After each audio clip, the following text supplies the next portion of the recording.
The U.S. claims Iran's nuclear ambitions have been obliterated after it attacked the Fordow nuclear site, Natanz and Isfahan with bunker-buster bombs.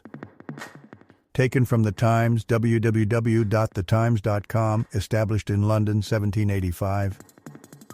Larissa Brown, defense editor; Reese Blakely, science editor; Alistair Dauber.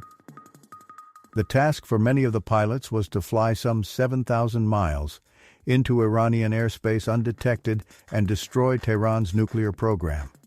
Their mission was like no other that had gone before.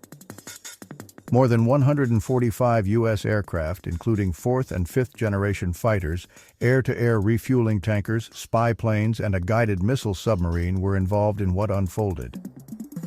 75 precision-guided weapons were fired, including 24 Tomahawk missiles and 14 MOPs.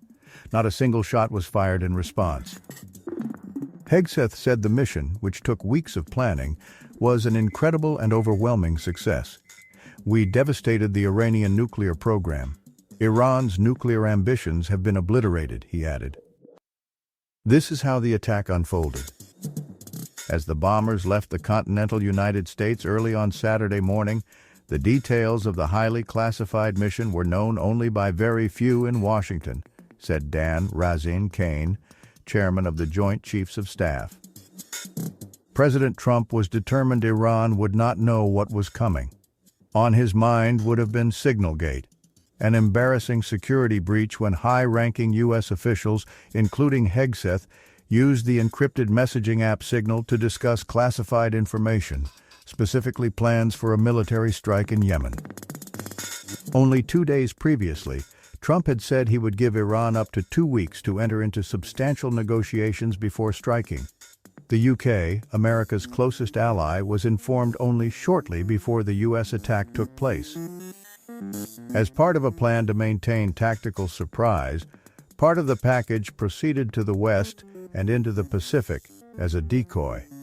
A deception effort known only to an extremely small number of planners and key leaders here in Washington, Kane told the press conference. The main strike package comprised 7 B-2 bombers, each with 2 crew members. They proceeded quietly to the east instead, taking care to conduct only minimal communications. Plane watchers believed the aircraft were heading to Guam, the U.S. island territory in the Pacific Ocean. None appeared to predict some would go all the way to Iran without stopping. Throughout the 18-hour flight, the aircraft were refueled mid-air multiple times. Once over land, the B-2S linked up with escort and support aircraft in what military chiefs described as a complex, tightly timed maneuver, requiring exact synchronization across multiple platforms in a narrow piece of airspace. Hardly any communication was permitted in case the Iranians picked up on any chatter. That didn't stop social media speculation, however, and while many used flight trackers to point out that B-2S appeared to be flying west to Diego Garcia, one man, David Shayani, a resident of Warsaw, Missouri, posted on X that he had just seen 9 B-2 bombers fly over his house headed east, a few miles from the Whiteman Air Force Base where the fleet of bombers is stationed. Aircraft close in on Iranian targets. Shortly before the strike package entered Iranian airspace, a U.S. submarine launched more than 24 BGM-109 Tomahawk land attack cruise missiles against key surface infrastructure targets at Isfahan, the location of a significant research base and uranium conversion facility in central Iran. Then, as the aircraft entered Iranian airspace, the U.S. deployed several deception tactics, including decoys. These can come in the form of chaffs or flares.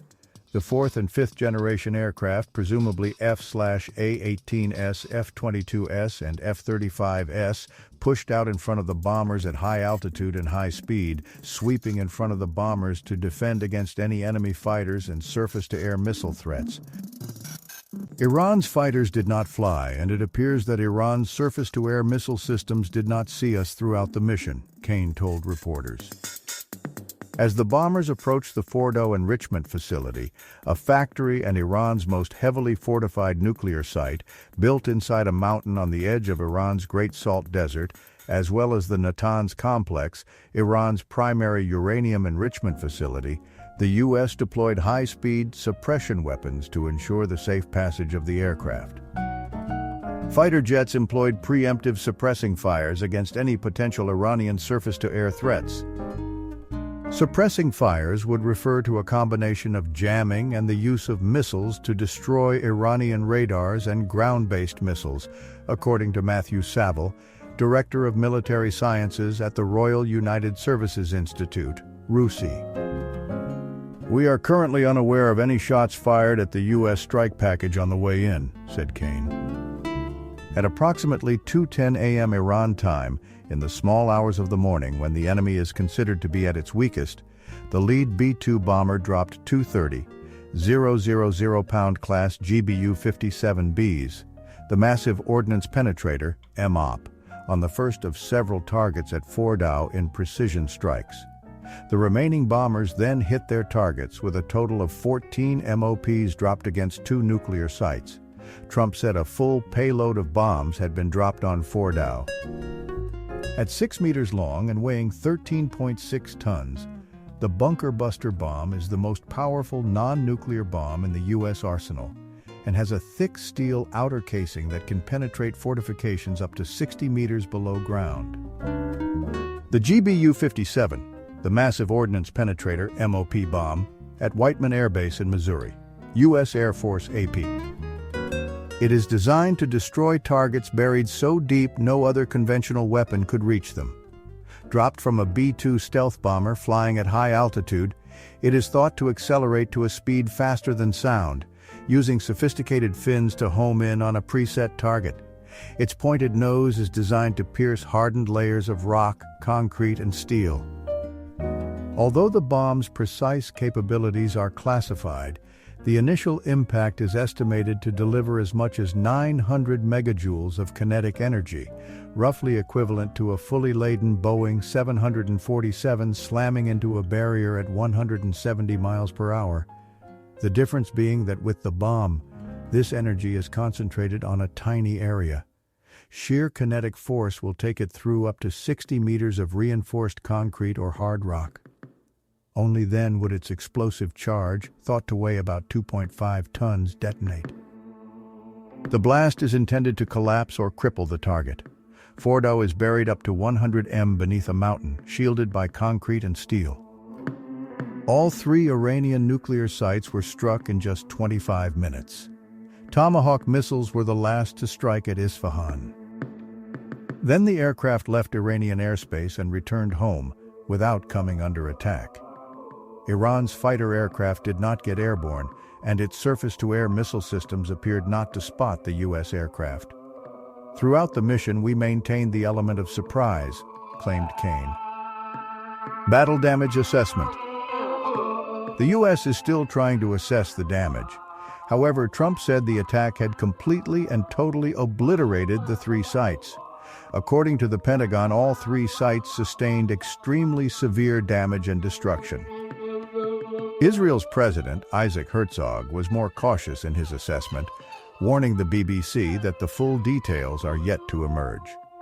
"But it's quite clear to me that the Iranian nuclear program has been hit substantially," Herzog added. The UN nuclear watchdog, the International Atomic Energy Agency, IAEA, said on Sunday morning that there had so far been no increase in radiation levels. Some experts believe only troops on the ground would be able to fully assess the damage to the sites. After the attack, U.S. and British forces in the region were on high alert for retaliatory strikes. There are fears Trump's actions could make the 40,000 American soldiers in the region a target. The aircraft carrier USS Nimitz and its strike group, with 9 air squadrons and an escort force of destroyers, are in the region, joining the USS Carl Vinson strike carrier group. If Iran then lashes out, that is where you need a blanket that makes sure U.S. and partner interests in the region are covered off by an enormous amount of firepower in the region, a British military source said. Although the UK did not participate in the strikes, nor was Diego Garcia, a joint UK-US base, needed as a staging post, many UK troops are deployed alongside US forces in the region. Force protection measures in the region rose following the attack, according to UK defense sources, and are at their highest level as British forces brace for retaliatory strikes from Iran, it is understood. Force protection refers to alert levels, curfews, and the type of equipment that has been forward-based in the Middle East, such as 14 Typhoons. There are around 100 British troops currently in Iraq, serving alongside U.S. forces, and there are fears of revenge attacks by Iranian proxies. Kane said U.S. forces were on high alert and fully postured to respond to any Iranian retaliation of proxy attacks, which he said would be an incredibly poor choice. This mission demonstrates the unmatched reach, coordination, and capability of the United States military. In just a matter of weeks, this went from strategic planning to global execution. No other military in the world could have done this, he added, speaking as the aircraft continued their journey home. Leslie Vinjamuri, director of Chatham House's U.S. and Americas program, said the risks of Trump's strategy are incalculably high. Dr. Vinjamuri said, if Iran attacks U.S. assets and especially U.S. personnel in the region, if the U.S. is dragged further into direct conflict, if this launches a new era of terrorism, if this leads to more rather than less stability, then the cost to a president who has staked his success on staying out of war and delivering peace will be high.